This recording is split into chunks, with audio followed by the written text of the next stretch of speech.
1 cup upma రవ్వతోని ఇలా sweet చేయండి. నోట్లో వేస్తే ఇట్టే కరిగిపోతుందండి. అంత రుచిగా, చేయటం కూడా చాలా ఈజీ. ఇంట్లో ఉన్న వాటితోనే చేసేయచ్చు. ఏ ఫెస్టివల్కైనా కానీ, స్వీట్ తినాలనిపించినప్పుడు కానీ అప్పటికప్పుడు ఈజీగా ఇలా చేసేసుకొని తినేసేయచ్చండి. చాలా జ్యూసీగా, చాలా బాగుంటుంది. ఇక్కడ నేను పొయ్యి పైన ఒక కడాయి పెట్టుకొని 1 కప్పు ఉప్మా రవ్వ వేసుకుంటున్నాను. సూజీ వేసుకొని కొద్దిగా ఒక 1 మినిట్ పాటు అలా ఫ్రై చేసుకోవాలి. అలాంటిది ఏమి వేసుకోకుండానే ఇది ఓన్లీ ఇలా వేయించుకోవాలి. కొద్దిగా వేయించుకొని ఒక ప్లేట్లోకి తీసుకొని పక్కన పెట్టుకోవాలి ఆ రవ్వని.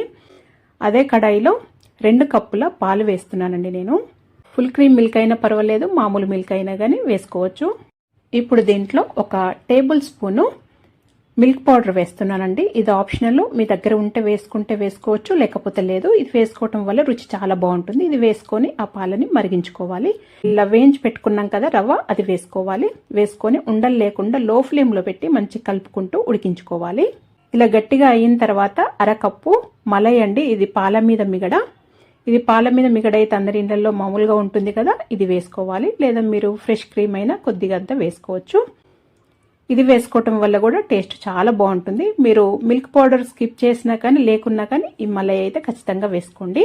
వేసుకొని గట్టిగా అయ్యే వరకు ఉడికించుకొని పక్కన పెట్టుకోవాలి. ఇప్పుడు పొయ్యి పైన ఒక కడాయి పెట్టుకొని 2 కప్పుల చక్కెర వేసుకొని 1 కప్పు నీళ్లు వేసుకోవాలి. 1 కప్పు నీళ్లు వేసుకున్న తర్వాత ఒక 1 టీ స్పూన్ ఇలాచీ పౌడర్ వేసుకొని ఒక 5 నిమిషాల పాటు మరిగించుకొని ఈ సిరప్ని పక్కన పెట్టుకోవాలండి.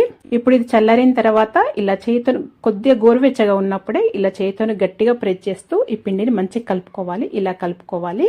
మీరు చపాతీ చేసే పీట ఉంటుంది కదా, దానిపైన అయినా కానీ చేయొచ్చు. ఇలా చపాతీ కర్రతోని పెద్దగా చేసేయాలి. చిన్నది మన ఇంట్లో ఏదైనా మూతలు ఉంటాయి కదా, చిన్నవి తీసుకొని ఇలా కట్ చేసుకోవాలి. చూడండి, ఈ విధంగా వస్తుంది కదా. ఈ సైజులో చేసుకోండి, సరిపోతుంది. మరి పెద్ద సైజు కాకుండా, మరి చిన్న సైజు కాకుండా. మళ్ళీ ఒకసారి ఇలా అంతా సైడ్స్ ని ఈవెన్ గా అనుకోవాలి. అన్ని ఇలా రెడీ చేసి పెట్టుకోవాలండి. నేనైతే ఇలా రెడీ చేసి పెట్టుకున్నాను. ఇంతవరకు పొయ్యి పైన నూనె వేడి చేశానండి. ఈ నూనె అనేది ఇది మెయిన్. ఇది నూనె కొద్దిగా వేడి కాకుండా కానీ వేసినా కానీ అవి పగిలిపోతాయండి. లేదా మీరు మీడియం ఫ్లేమ్ లో కాల్చొద్దు, లో ఫ్లేమ్ లో కూడా కాల్చొద్దు. హై ఫ్లేమ్ లో పెట్టి మంచిగా నూనె వేడైన తర్వాతనే ఇవి వేసి కాల్చుకోవాలి. ఒకటేసారి ఎక్కువ వేస్తే సరిగా కూడా ఫ్రై అవ్వవు. ఇలా మంచిగా కలర్ వచ్చి క్రిస్పీగా అయ్యే వరకు కొద్దిగా ఫ్రై చేసుకుంటే సరిపోతుంది. ఇప్పుడు ఈ వేడి సిరప్లో ఇవి మనం ఫ్రై చేసుకున్న వేసుకోవాలి. అలా ఒక 5 నిమిషాలు వేసి ఈ సిరప్లో ఉంచితే సరిపోతుందండి. ఎక్కువ సేపు కూడా అవసరం లేదు. ఆ సిరప్ అనేది, చక్కెర సిరప్ అనేది మంచిగా పట్టేసుకుంటుంది వాటికి. ఇలా ఈజీగా అప్పటికప్పుడు చేసేసుకోవచ్చు కదా ఇంట్లో ఉన్న వాటితోనే. టేస్ట్ కూడా చాలా బాగుందండి. ఖచ్చితంగా ట్రై చేయండి.